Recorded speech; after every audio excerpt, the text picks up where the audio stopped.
Welcome back. Live. Scruffy, Womp, Rat, Cantina, Places, Cole, Tyler, Under, Twin, Sons. Welcome, Tyler. Simple and easy. They call me simplistic. They do call me easy in the streets. Quite easy. It's Hmm. understandable. I've heard that before. So I got a question for you, Tyler. What is your favorite piece in your Star Wars Unlimited collection? Ooh, I mean, it's probably got to be my Mace Windu showcase, just because that means the world to me, and it was just insane that I pulled that. I tried to make him work for so long, and I bought one pack randomly one day. Came home. It was like the day after I was like, "Nah, he sucks. I'm not doing it no more. I give up." And I come home and I open a pack, and there it is. I'm like, "That's crazy. It could The have been Lord any said, "Let leader." there be a showcase." hmm But realistically, it's probably the Obi-Wan from Spark, the promo they did for the sector here in Richmond that they did. That's just the coolest like art thing that I have that I just love that I own. Yeah, I would say my favorite is I have the Asajj Ventress, I have both the sealed like collection of from the collectible like the Gen Con packs. I have both of those and that's cool. But I also just randomly bought one of the Asajj Ventresses from the first pack just cuz it was loose for like $10 somewhere. And I sent it in to get graded, and it's actually a 10. And it's one of, I think, 4 or 5 population last time I checked, so that's just kind of cool and rare to me. I think that's fun. But I like yours as well. I do Yeah. love a showcase. And the Obi-Wan promo is really cool. Yeah. I didn't realize like for the longest time because I kept it in a sleeve and then I decided I'll put it in a Twin Suns deck because bling it out, why not? I didn't realize it was like actually raised and like textured. I was like, damn, this is awesome. But it was super curved, so that sucked. Yeah, but that is the way of the FFG products. Yeah, not so much these days though. No, it All this has has been been getting really better. good. I'm actually let's last week I was real negative. I was a real dick last week. Let's be completely honest. Because I hadn't played the set and I wasn't in a good mood. I take back a little bit of what I said. I think the game's actually in a pretty good state. No, I'm not gonna go all the way back. I will say the game's in an interesting state. But it is Hmm. more fun than I thought it was. But I do have a positive thing I want to talk about, Tyler. I broke down the value of the spotlight decks today because I was bored. Do you want to hear them? I'm gonna assume you said yes. I don't care if you want to hear them or not. Um, So for the Leia deck, and the way that I broke this out is by having the cheapest option of the printing. I know that the prices of the printings are different. I'm not going to count those prices because they're inflated. So the cheapest three options of a Han Solo that you can get in the Leia deck is three for $1 each. This is $3 right there. Three of the new Lando Calrissians are $1.50 each for the cheapest printing, making them three at 450. R2 is also 90 cents a printing at the cheapest, so that's 270 there. Leia's Disguise 60 cents a piece at $1.80. So your starter value off the bat is $12. Now the rares, this is where it grabbed my attention. Yeah, you got your Jyn Erso for 250, Bodhi Rook for 2, Rogue One for 40 cents. Here's where the humdinger is. There's a Sabine's Masterpiece reprinted in here, which is currently an $8.50 card. At one point, it was a $15 card, and I could see it go back to that. There's also a Mon Mothma, but that's not really worth much. It's like 15 cents. But the whole value of this deck, Tyler, is 25.55. Hmm. As well as you get a booster pack, which is 5 or 6, but it's more like 6 now because of the actual like inflation of prices. But Yeah, yeah, Waterloo Games has them for 18 after taxes. I recommend you get this Leia deck. yeah. I wouldn't be surprised if it keeps some cards go up too, because like I'll talk about it later. That R2 card is Oh, it's crazy. pretty good, and I think it could get better. And just like yeah, just getting one to be like, you're basically if you buy for $18 or what, you're getting a Sabine's masterpiece and a $10 deck and a pack, as opposed Yeah. to buying one on TCG Player. Like hmm that's so worth it. Yeah, it's rare when I say that these spotlight decks are worth it. This one is worth it. Hmm. Unfortunately, I cannot say the same about our boy Jabba. I'm gonna break it down for you, but it's a little rough. I gotta be honest. Yeah. So first off, technically, the rare base is considered one of the starter cards, and the cheapest printing of that is 40 cents. Because I mean, it's not that great. Hmm. Salacious Crumb, which I thought was going to be a great card. I still think he's going to be a great card, but the price does not reflect this. The Yeah. cheapest option is 60 cents a piece for a buck 80. Bib Fortuna, once again, I don't think it's a bad card, but it's only 70 cents for the cheapest option. Malachi or Maliki, I've heard different people pronounce it different ways. 30 cents for three of them, that's 90 cents total. The Boba Fett is the most valuable card in this entire deck at 280. The Vermilion's a quarter. Fett's Fire Spray is 70 cents. Double Cross 40 cents, and three Sarlaccs at 75 cents each for 225. The whole deck is only worth $10 plus a pack. Unfortunately, this is not worth it. Even at the $18 price point that Waterloo Games is offering, if you're in this for reprint value, it is not worth it. The Leia deck is worth it, and I bought that today. Yeah. I think it also comes down to just like Jabba as a leader just sucks. Mm-hmm. Like, Unfortunately. and Leia's actually viable a little bit, Mm-hmm. and just like the heroism package right now is just so much better than anything villain he's got going on. Which is like the first So time ever, which is kind of cool to see heroism, like actually. Yeah.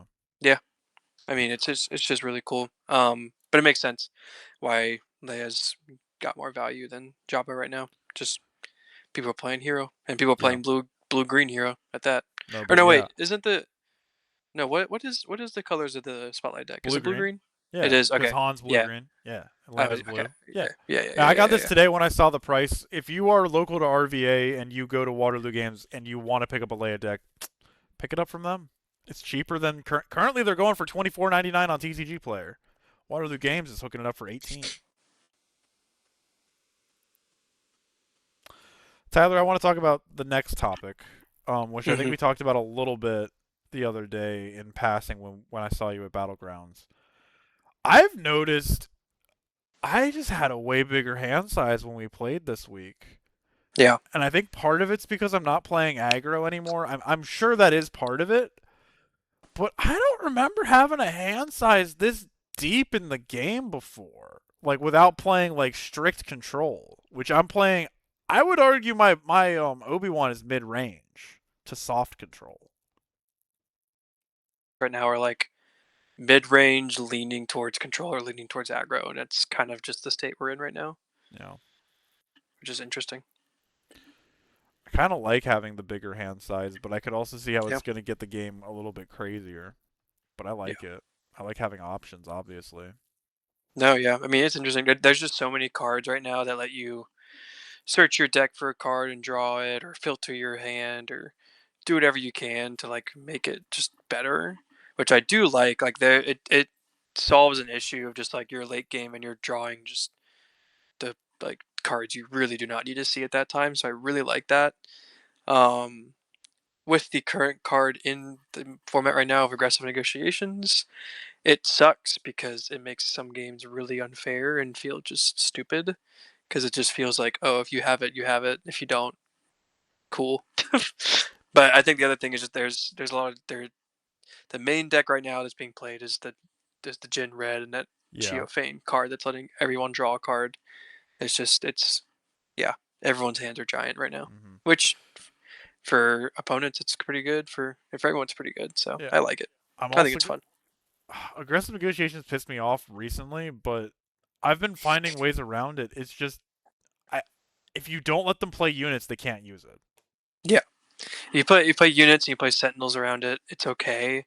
It's just there's way too many times where they like if you're playing against a really good player, they're still gonna find a way to I'm go sure. around that, and that's when it gets really annoying. I mean, it's probably gonna get banned. Let's be honest with ourselves. Yeah, it's any card that you can pay 3 resources for and get like a +8 attack with. That's ridiculous. Like I I don't know, think one card that changes the entire course of a game. I don't like it. I think I told you this. I've already put it into my binder where the the banned area is because I'm Hmm. like it's coming. I've already Yeah, like it I has already to be. put one in my band like my band binder Yeah.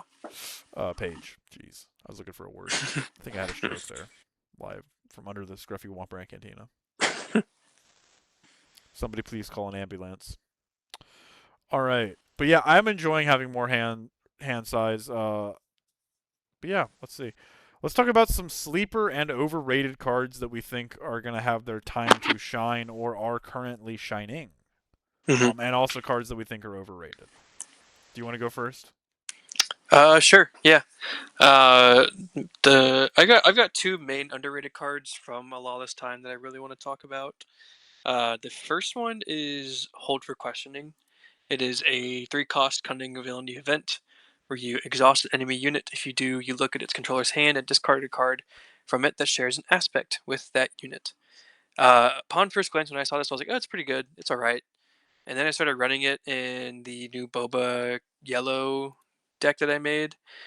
It's so good. It's not even funny. Like there, I was playing against a guy trying out the new Piet deck. The amount of times I was able to exhaust like an invisible hand and then discard a Devastator from his hand. It's so versatile and it's so good because people forget that villainy and heroism count as aspects. Like, Mm-hmm. yes, Invisible Hand is a cunning villain or command villain, and Devastator's aggression villain, but villain shared, it's really good. So I think this is severely underrated. On that same note, I think the two cost R2 unit from the Leia Spotlight deck is also severely underrated. I think it's so good.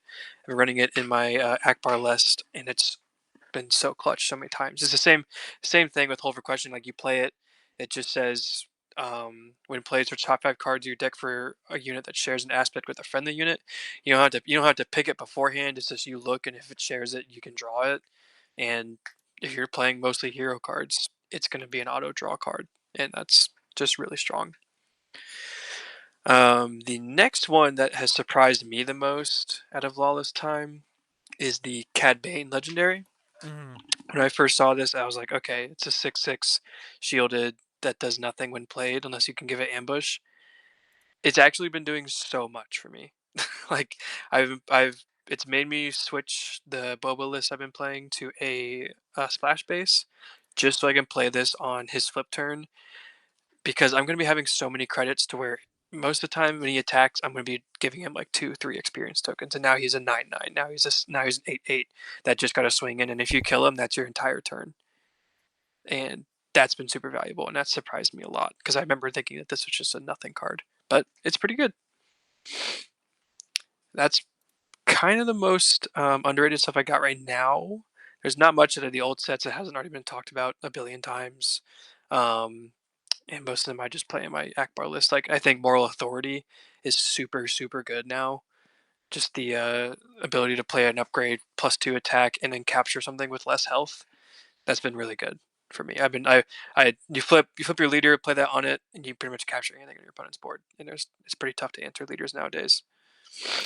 Yeah. Other than that, that's pretty much all my underrated ones. If you want to go ahead with yours. Yeah, sure.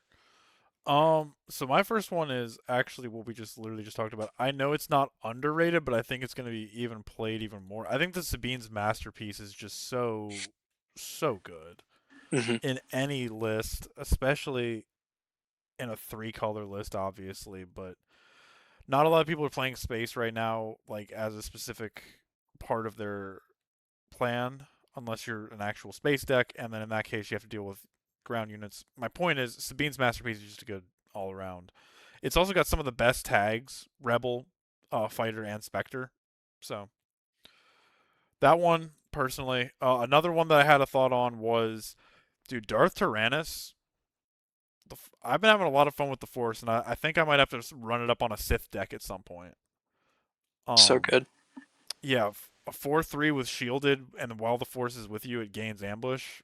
It doesn't even require me to burn the Force. I just have to Yeah. have it. That's pretty great. Yeah. Ambush in general right now is just super strong. It hmm seems. So I'm thinking something makes, dude. I kind of want to spin it back on Revan. I can't lie. Not a And bad then idea. the worm, the worm has been trying to. The worm in my brain, you see, he's been trying to find a way to make Unity of Purpose come back, hmm and he likes Phantom. Hmm. Something about the new Phantom. It's a 2/2. Yeah. Drop it. You grab the. You may play a heroism unit from your hand and give an XP token to it. The the play line I see where this could be good is, you have a Phantom. You have an Ezra out. You have an Ezra out already. You use a Phantom to play a Point Rain Reclaimer. That Point Rain Reclaimer, that is a 1 drop that is normally a 1/2, is now a 3/5 because you both control the Jedi, Ezra, and you get to give an experience to it from the Phantom. I don't know. That's just something I saw in my head, and I was like, I like that. I like that Mm. idea. Yeah, the Phantom's crazy because you would think that an ability like that would be like play it, it costs one more, but the fact that it's just the exact same cost, Yeah, it's crazy. It's I'm a really big strong. fan. That's Me something I too. want to make work. See if I can do something there. But yeah, what about overrated from you? Overrated. From this set, I'm even just still, talking about like yeah, post Roto because I yeah, obviously didn't say any lawless stuff because I haven't formed my full opinion. Like I have yeah, some opinions you've heard, but I'm actually now kind of withdrawing some of them until I get a little bit more play experience because I'm having a lot more fun than I'm being honest. yeah. No, I'm just thinking if there's any. I can't. I don't think there's any at the moment, just because I haven't been seeing many things that I think are like overrated. I think all of it's pretty good. From previous sets though, I mean the biggest one that I think currently is really overrated, and I might get shot for this. I think Condemn is not that good. Dude, that's a I think crazy take. I think Condemn is good, but it's so easily answered in so many lists. And these days, with kind of, it seems like the strategy these days is going wide. So it's like you can condemn my Queen Amidala all you want. I still have my 2 spies hitting you for 4. I'm still going to play another unit this turn, and for the most lists that I've seen being run with it, it's seemingly a lot harder to have that disclosed ability. Um, just like in my experience, I have not seen many Mm. things be working with it. Another one that I think is overrated right now is Ebonhawk. I still think it's good. I think it has a Bro, place. that's so funny. You were the guy who was talking up Ebon Hawk like 2 or 3 months ago, and you I were like, know. "This card is so underplayed." And they're like, "Dude, every fucking cuck and loser simp is playing this card now. Where'd they get this idea from?" I'm just kidding. The Yeah. change up is crazy, but I'm hearing you out. I'm just giving you a I hard mean, time. like it has a place in certain decks. It's just there's so many things that answer it now with ambushing and sentinels in space, and like it's really good in what is it, Emphas Nest. It's Yeah. really good in that. But other than that, yeah, it's not that great. I'm trying to think of other ones. Off the top of my head. Why don't you go and I'll start thinking of new ones. I know this is gonna sound crazy because I play this card, but it really did not make or break anything this week for me. Dude, Yaddle. I think Yaddle's a little overrated. I think there's better 2 drop Jedi. Like it's in my list. Don't get me wrong. I'm not pulling her out of my list, but like every time I made a turn 1 play this week, it was not Yaddle. Hmm. It was gonna be my boy Junji, aka Gungi, or it was gonna be the Jedi Consular. So that was one of the ones I thought. Um, I also thought Zeb at first until you told me you got absolutely slammed by him the other day. Yeah. No, he's incredible. Yeah. And I was gonna say Queen Amidala until I started playing with her myself. Nah, it deserves the hype. It's pretty good. Hmm. I mean, I feel like just everything kind of works right now. There's no decks that, well, Yeah, obviously like meme decks, but there's no like attempting to be serious decks that I've seen that just sputter out and don't do anything. You know. I agree. I'm trying to think of any more off the top of my head. I'm struggling. I like it just seems like mostly like when we first got spoilers, we were all thinking like, oh, these control cards are going to be so good and so annoying to play against, but They're it's really actually not not that that bad. bad. Yeah, they're Like really playable single around. reactor ignition has not like done anything. And like in the games where I've had it played against me, it's kind of like, oh, okay, cool. Anyways, let's restart and I'll just keep flooding the board. Or all Jan comms and just delete that from your hand. Thank you. Another one I think is a little bit overrated now is Battle Fury. I don't love it right now. It's like it seems like it's really valuable to have a big hand size right now, so to be discarding your cards from your hand. I see the vision in some decks, but for the most part, I think right now the play lines are to have cards in your hand. Yeah. One other one I forgot to mention was Marchion Rowe. I still think he's underrated. I think Nihil or Mm, Nihil is going to be a really good tag at some point, and just doubling any yeah, raid is crazy because that 3-drop Nihil that's like raid 3 turning into raid 6 is crazy. yeah, yeah. Another underrated I missed was the Grand Animal Thrawn from JTL. Ooh, yes sir. That one is so good now, especially with credits. You can bring him out so early. I keep going back to it, but the Boba deck I made, I threw him in just to, like, see how it worked, and it's nasty when you get him out on 5 resources. Like if your opponent doesn't have any credits and they're not playing a credit deck, like on 5 resources you have a Zeb on board. Cool, I'll play Thrawn and I either capture or he readies, and either way he's just gonna be dead. So it's good. It's actually really good now, and I think that's a really good one.